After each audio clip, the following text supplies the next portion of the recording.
എന്റെ അനിയത്തിമാര് രണ്ടുപേരും ന്യൂസിലൻഡിലാണ്. അവിടെ യൂണിവേഴ്സിറ്റിയുടെ നടുവില് ഡ്രഗ് പ്യൂരിഫൈ ടെസ്റ്റ് അല്ലെങ്കിൽ അങ്ങനെ ഒരു ബിൽഡിംഗ് ഡ്രഗ് ടെസ്റ്റ്. അപ്പൊ അനിയത്തി വിചാരിച്ചു ഏതെങ്കിലും ഡ്രഗ് നമ്മുടെ ബ്ലഡ് അങ്ങനത്തെ ടെസ്റ്റ് ചെയ്യണം. നോക്കുമ്പോ എന്താണ്, അവിടത്തെ കുട്ടികൾക്ക് പുറമേ നിന്ന് കിട്ടുന്ന ലഹരികൾ അവിടെ കൊണ്ടുപോയി ടെസ്റ്റ് ചെയ്യാം, പ്യൂർ ആണോ എന്നറിയാൻ. പ്യൂർ അല്ലെങ്കിൽ അതാരാണോ അവർക്ക് കൊടുത്ത് അവർക്കെതിരെ ശിക്ഷ. അതുകൊണ്ട് അവിടെയുള്ളവരൊക്കെ അടിച്ചു നടക്കില്ല, അടി കുറവാ അവിടെ. മനസ്സിലായ?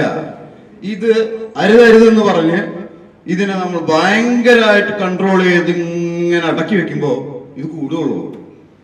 ചർച്ച ചെയ്യരുത് അധികം. കുട്ടികൾ കേൾക്കാതെ ചർച്ച ചെയ്യേണ്ട കാര്യങ്ങളുണ്ട് വീട്ടിലില്ലേ? ഭാര്യ ഭർത്താക്കന്മാർക്ക് അറിയാം. അവര് കുട്ടികൾ ഇല്ലാത്ത സമയത്തോ ഉറങ്ങിയ സമയത്തോ ഒക്കെയാണ് ഇത് ചർച്ച ചെയ്യുക. കുട്ടികൾ കേൾക്കാൻ പാടില്ലാത്ത ഒരുപാട് കാര്യങ്ങളുണ്ട്. എല്ലാ ഭർത്താവിന്റെ മറ്റു ബന്ധങ്ങളും അല്ലെ ഭാര്യയുടെ ബന്ധങ്ങളും ഒക്കെ കുട്ടികളുടെ മുന്നിൽ ചർച്ച ചെയ്യൂ? ഇല്ല. ചർച്ച ചെയ്യാൻ പാടാത്ത കാര്യങ്ങൾ.